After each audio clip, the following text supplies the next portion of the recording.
거짓은 무너지고 진리가 선포되네. 이곳에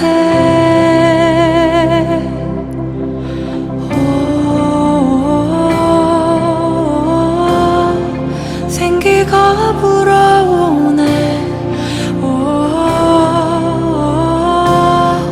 성령이 일하시네.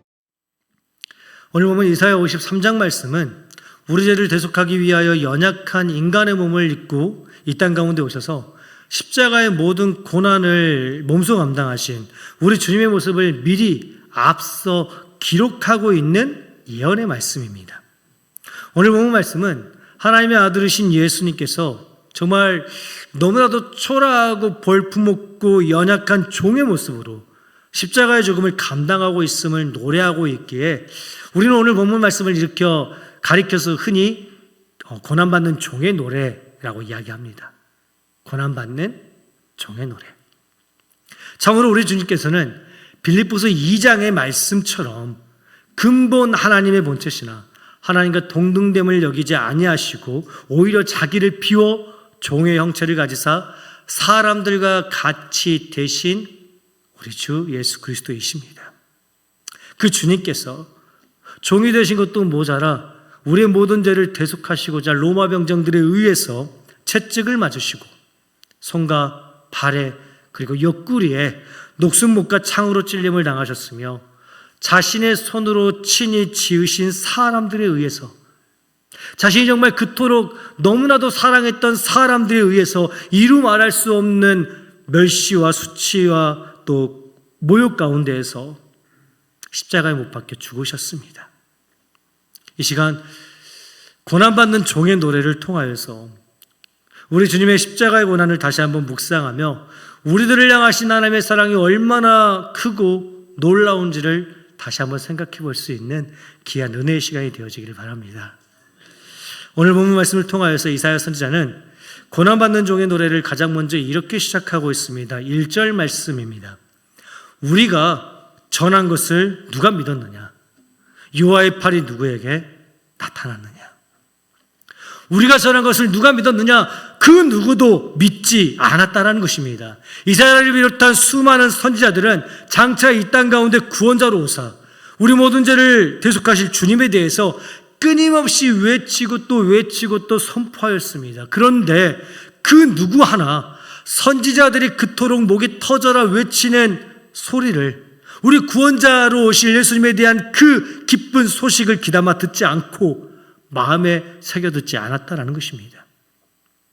그저 자신들의 기쁨과 자신들의 즐거움과 유익을 구하느라 우리에게 영원한 생명을 남겨다 줄 그 기쁜 소식을 외면하고 거부하고 거절하며 장차 이 땅 가운데 오실 우리 주님을 믿지 않는 그 삶을 선택하며 살아갔다라는 것입니다.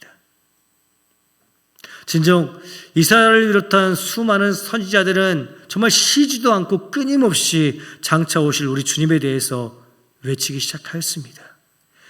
이사야 9장 6절 말씀을 보시면 장차 오실 예수님에 대해서 이렇게 기록하고 있습니다. 함께 받들어 읽겠습니다. 함께 읽겠습니다. 이는 한 아기가 우리에게 낳고 한 아들을 우리에게 주신 바 되었은즉 그의 어깨에는 정사를 메었고 그의 이름은 기묘자라 모사라 전능하신 하나님이시라 영존하시는 아버지라 평강의 왕이라 할 것임이라. 아멘. 이미 이사야 선지자에 의해서 장차 오실 예수님이 어떤 분인지를 너무나도 자세히 설명하고 선포했음에도 불구하고 사람들은 예수님에 대해서 관심도 없고 예수님을 믿지도 않았다는 것입니다. 에레미야 또한 에레미야 23장 5절 말씀을 통하여 장차 오실 우리 주님을 이렇게 선포하고 있었습니다. 에레미야 23장 5절 말씀입니다. 함께 읽겠습니다. 여호와의 말씀이니라. 보라, 때가 이르리니 내가 다윗에게 한 의로운 가지를 일으킬 것이라. 그가 왕이 되어 지혜롭게 다스리며 세상에서 정의와 공의를 행할 것이라.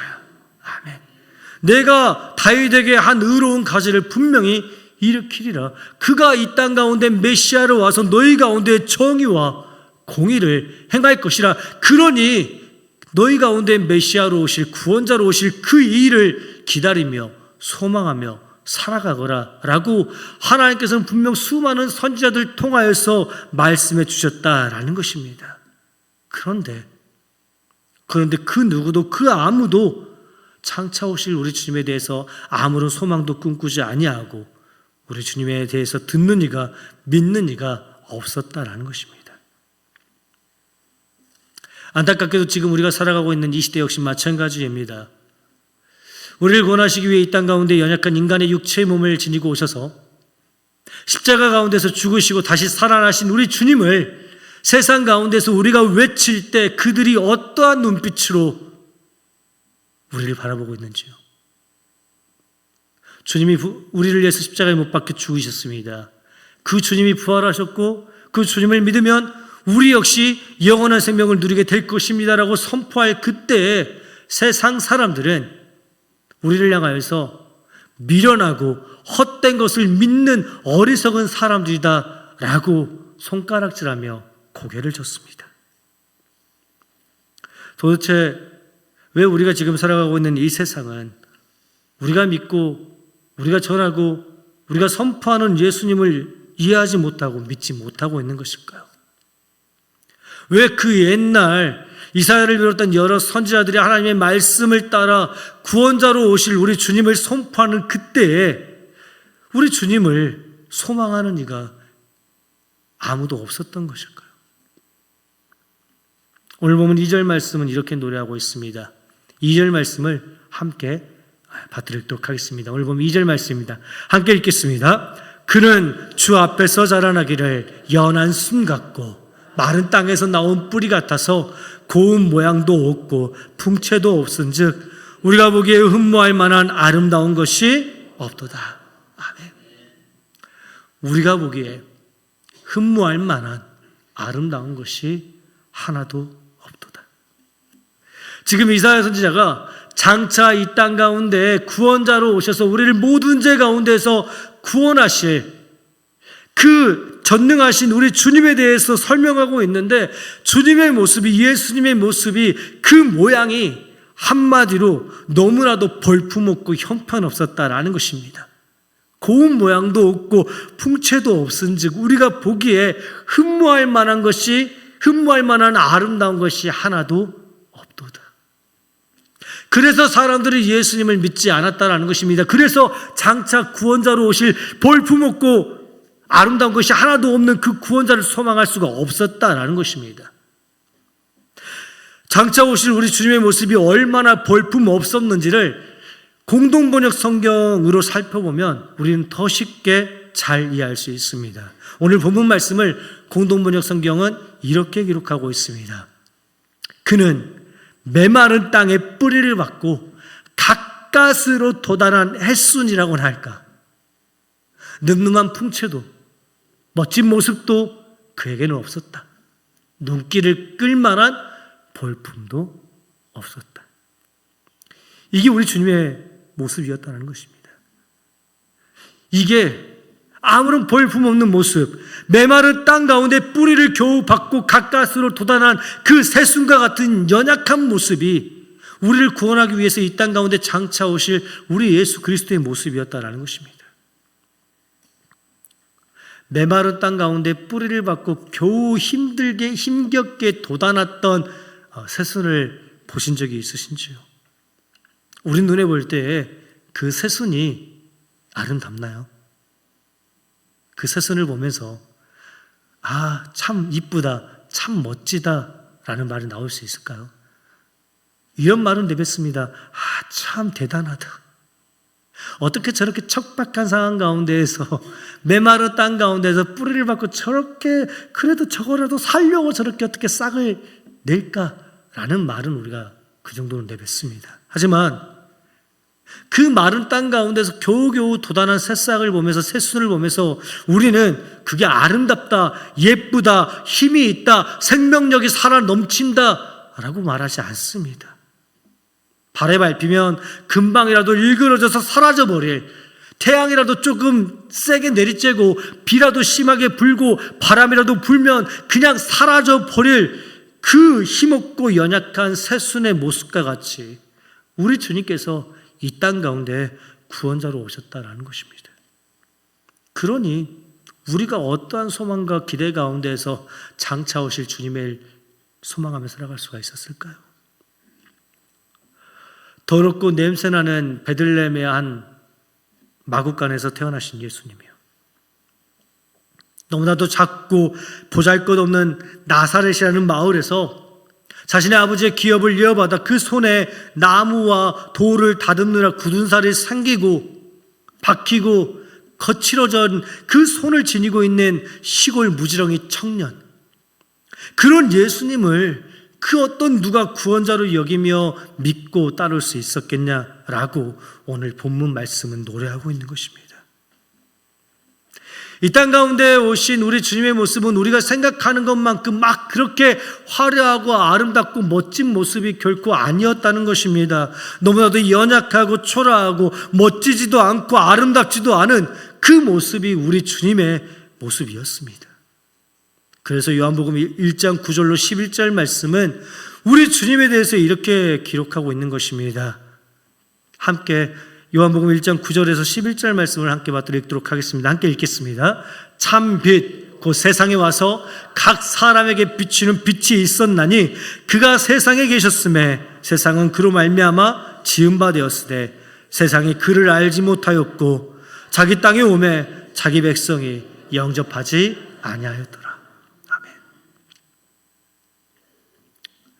이 세상 모든 것을 창조하시고 지으시고 죄 가운데 있는 우리들을 불쌍히 여기사 우리들을 사랑하사 이 땅 가운데 연약한 인간의 몸을 입고 오신 우리 구원자 예수 그리스도께서 이 땅에 오실 때 그 누구 하나 우리 주님을 영접하는 이가 없었다라는 것입니다. 우리는 우리 주님의 고난을 그냥 단순히 십자가의 고난만으로 이해하는 경향이 있습니다. 그런데 이 땅 가운데 오신 우리 주님의 그 고난은요, 연약한 인간의 몸을 입고 이 땅 가운데 오신 그때부터, 그 순간부터 시작되었습니다. 고운 모양도 없고 풍채도 없고 보기에 흠모할 만한 아름다운 것이 하나도 없어서 자신이 창조한 사람들로부터 철저히 외면당하고 부정당하고 거절당했던 그 고난과 그 아픔과 그 슬픔 가운데에서 우리 주님께서는 서 계셨다라는 것입니다.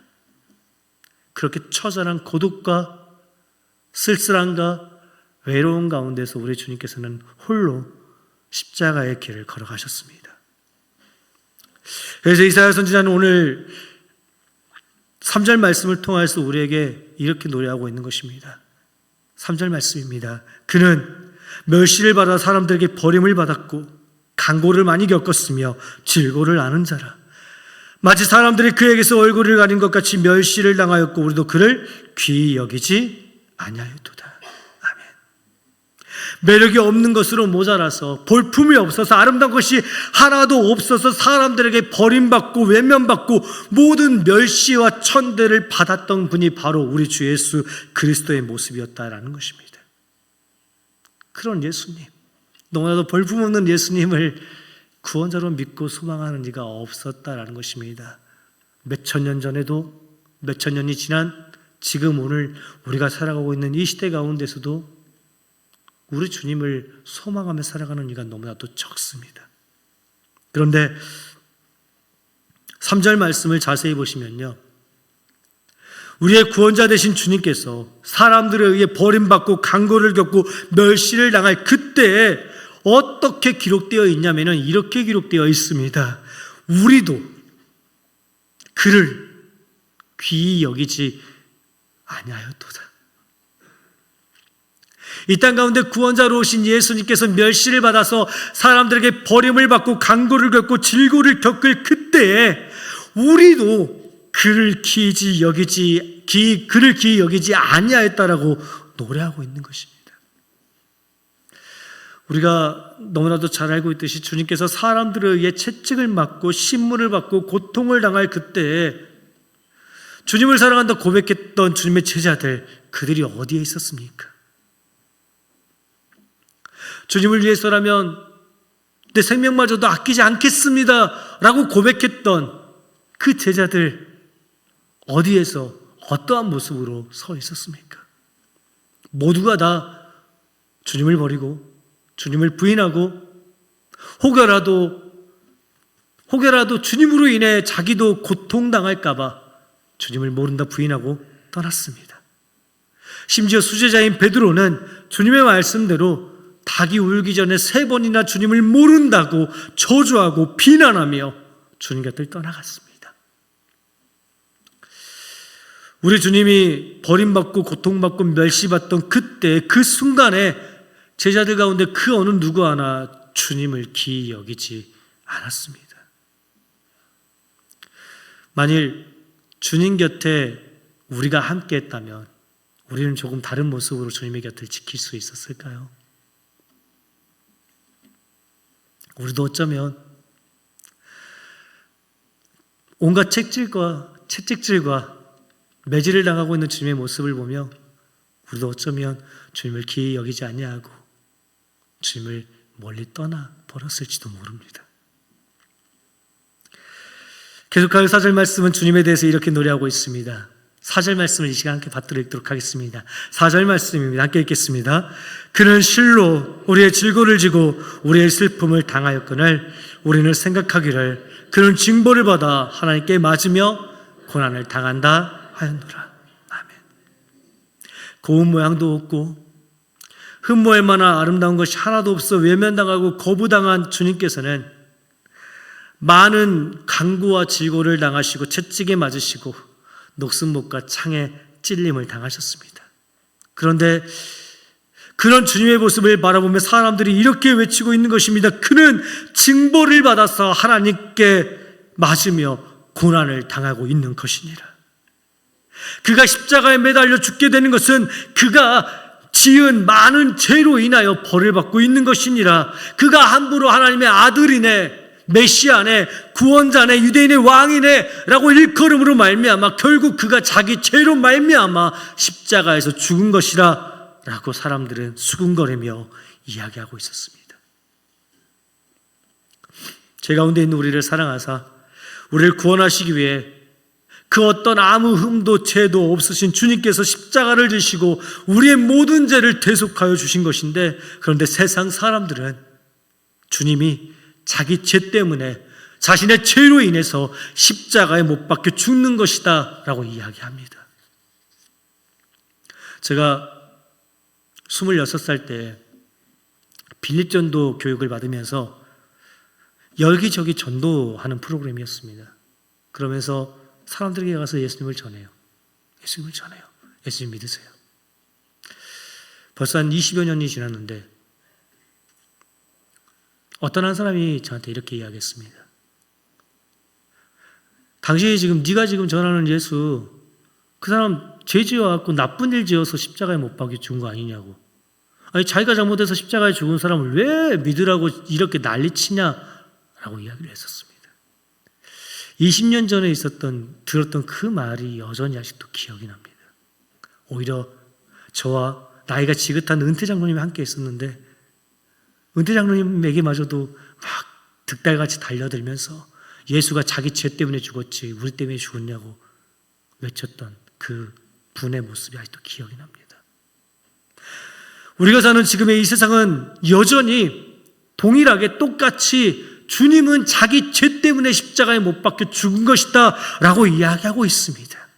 하지만 이 자리에 앉아있는 우리들은 우리 주님께서 살아계신 하나님의 아들 되시며 아무 흠도 죄도 없으신 그 몸으로 우리의 죄를 대속하기 위해 스스로 십자가 가운데 자신의 모든 생명을 내어주신 우리의 유일한 구원자 되심을 분명히 믿으며 살아가기를 원합니다. 참으로 우리 주님께서는 아무런 죄도 흠도 없으신 하나님의 어린 양으로서 십자가에서 죽으심으로 십자가 가운데서 모든 물과 피를 다 흘려 죽으심으로 우리의 죄를 대속하여 주셨습니다. 그 주님을 찬양하며 노래하며 예배하며 살아갈 수 있는 우리 모두가 되기를 축복합니다.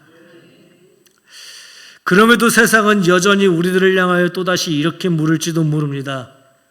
어떻게 이 세상에 자기 아들을 죽음 가운데로 내몰 수 있는 그런 어리석고 멍청한 매정한 아버지가 있느냐라고 우리에게 물을지도 모릅니다. 더욱이나 모든 것이 가능한 신이라는 이가 어떻게 자신의 아들을 죽음으로까지 내몰 수 있는 것이냐라고 우리들을 향하여서 물을지도 모릅니다. 맞습니다. 세상은 결코 우리 하나님의 사랑을 이해할 수 없습니다. 하나밖에 없는 독생자 아들 예수 그리스도를 죽음에까지 내모는 그 모습이 어쩌면 세상 사람들 볼 때에는 매정하게 보이고 미련하게 보이고 또 때로는 독하게 보일 수도 있을 것입니다. 그런데 우리 하나님은 원래부터 그런 하나님이셨습니다. 세상이 이해하지 못하고 미련하다 말하는 우리 하나님은 요한복음 3장 16절의 말씀처럼 우리들을 너무나도 사랑하셔서 하나밖에 없는 독생자 아들 예수 그리스도를 우리 가운데 내어주사 우리로 하여금 영원한 생명을 얻게 하고자 하신 하나님이십니다. 하나밖에 없는 아들 예수 그리스도를 십자가 가운데 내어주심으로 우리를 향한 자신의 사랑을 확증하여 주신 분이 바로 우리 주 여호와 하나님 아버지이십니다. 그토록 우리를 너무도 사랑하사 하나밖에 없는 독생자 아들 예수 그리스도를 십자가 가운데 대속물로 내어주신 하나님 아버지의 사랑에 더욱더 감사하며 하나님의 사랑을 끝없이 노래하며 살아갈 수 있는 우리 모두가 되어야 할 것입니다. 앞서 말씀드렸듯이 이 세상은 우리 주님께서 자신의 죄로 말미암아 고난당한다라고 이야기하고 있지만 우리는 주님께서 자신의 죄로 인하여 고난받은 것이 아니라 바로 우리의 죄로 말미암아 십자가의 고난을, 십자가의 죽음을 감당하고 계심을 분명히 믿으며 살아가길 바랍니다. 그래서 5절 말씀을 통하여 이사야 선지자는 이렇게 노래하고 있는 것입니다. 그가 찔림은 우리의 허물 때문이요 그가 상함은 우리의 죄악 때문이라. 아멘. 이 세상을 살아가는 우리가 결코 부인할 수 없는 한 가지 사실이 있는데 그것은 바로 우리 모두가 죄인이라는 사실입니다. 이 사실 가운데서 자유로울 수 있는 이는 아무도 없을 것입니다. 우리가 아무리 선하게 살려고 착하게 살려고 몸부림쳐봐도 결국 죄를 지을 수밖에 없는 연약하고도 나약한 존재들이 바로 우리들인 것입니다. 그래서 로마서 5장 12절 말씀을 통하여 사도 바울은 이렇게 외치고 있는 것입니다. 그러므로 한 사람으로 말미암아 죄가 세상에 들어오고 죄로 말미암아 사망이 들어왔나니 이와 같이 모든 사람이 죄를 지었으므로 사망이 모든 사람에게 이르렀느니라. 죄인인 우리는 결국 우리의 죄로 말미암아 죽을 수밖에 아니 죽은 존재들이다라는 것입니다. 그런데 그런 우리를 주님께서는 사랑하사 하나님께서는 사랑하사 흠없고 점없는 어린 양 같은 우리 주 예수 그리스도를 십자가에 내어주사 그의 보배로운 피로 우리를 다시 살려주셨습니다. 아무런 흠도 죄도 없는 우리 주 예수 그리스도의 보배로운 피만이 오직 우리를 깨끗하게 하실 수 있기에 하나님께서는 하나밖에 없는 독생자 아들 예수 그리스도를 그 참혹한 십자가 가운데 내어주신 것입니다.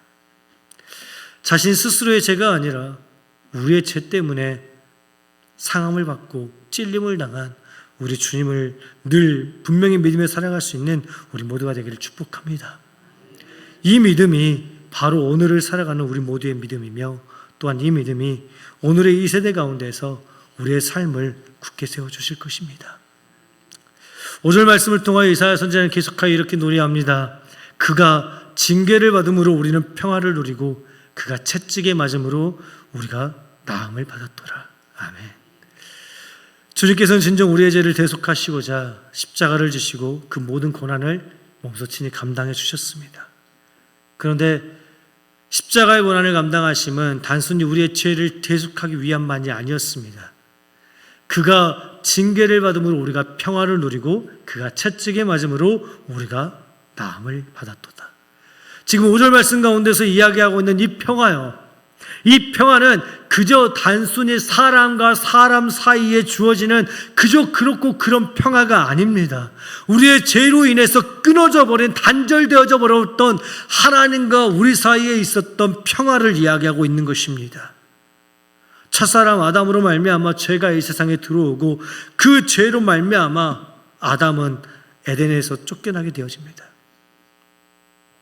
우리 하나님과 직접 대면하며 얼굴을 마주보며 정말 친밀하게 서로 이야기하며 웃고 떠들던 하나님 나라 가운데에서 우리의 죄로 말미암아 우리는 쫓겨남을 당하게 되었다라는 것입니다. 다시 하나님께로 가까이 가고 싶으나 우리의 죄로 말미암아 우리는 하나님과 평화를 누릴 수 없으므로 하나님께 가까이 나갈 수 없는 존재가 되었다라는 것입니다.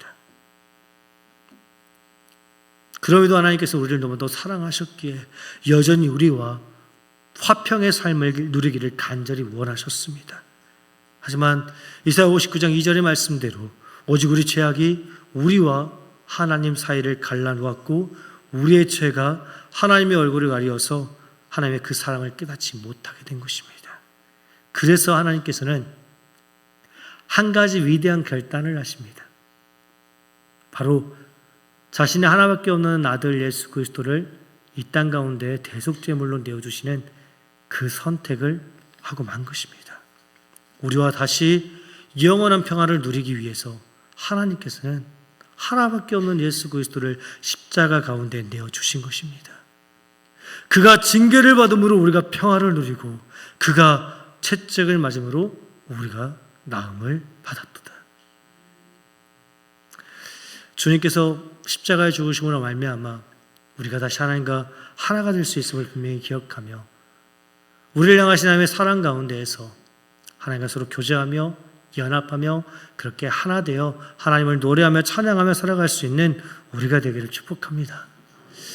오늘 이 말씀만 하고 마치도록 하겠습니다. 제가 오늘 중고등부 시간에도 동일한 말씀으로 동일한 본문으로 말씀을 나누었습니다. 물론 설교의 내용은 전혀 달랐고요.